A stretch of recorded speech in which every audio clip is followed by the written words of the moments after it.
Hey folks, it's the Daily Landsblog here. Case, in the back, you had a question, right?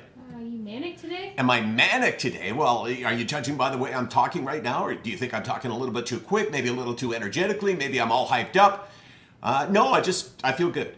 Okay, here's my question for you. And I believe that the next 2 minutes are important in evaluating you and where you're at. Here's my first question.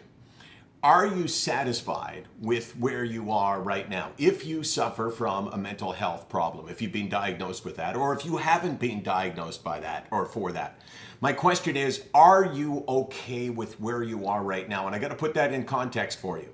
The question is, if you had to feel for the rest of your life what you have felt over, say, the last month, use that period of time, ups and downs, would you be satisfied with that? Now, I'll put that in my own life and say I would be satisfied with the last month for the rest of my life. Is it perfect? No.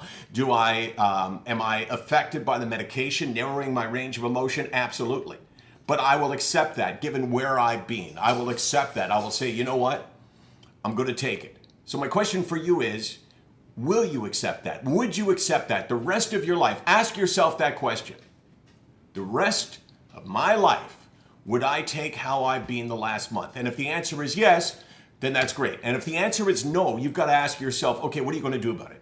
First of all, have you ever been diagnosed with a mental health problem? And if you haven't been diagnosed, then you need to go in search of a diagnosis. That's first and foremost. But if you have been diagnosed and you have been treated, and you still feel like, you know what, I would not settle for this the rest of my life, then you've got to ask yourself, am I doing everything I can to continue chasing the treatment that will make me accept where I'm at?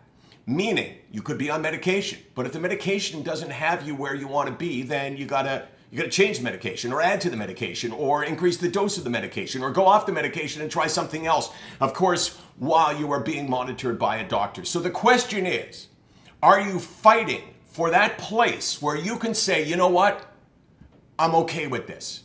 And if you're not fighting, I'm here to say, listen to my voice. You need to fight. This is not a one time and I'm done.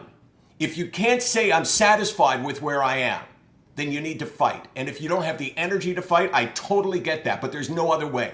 So tell us, I don't have the energy to fight this thing, and I will yell as loud as I can to you and say, follow my voice. Let's go, let's push the doctor, let's get a new doctor, whatever it is. None of this is easy, I understand that, but there is no other way. Ask yourself the question, could I live with where I'm at right now for the rest of my life? And if the answer is no, let's do something about it. SickNotWeak.com, 24 hours a day, 364 days a year. We're here because sometimes people have to tell you, you know what? You gotta fight. And if you listen to my voice, follow it. Listen to me. We fight together.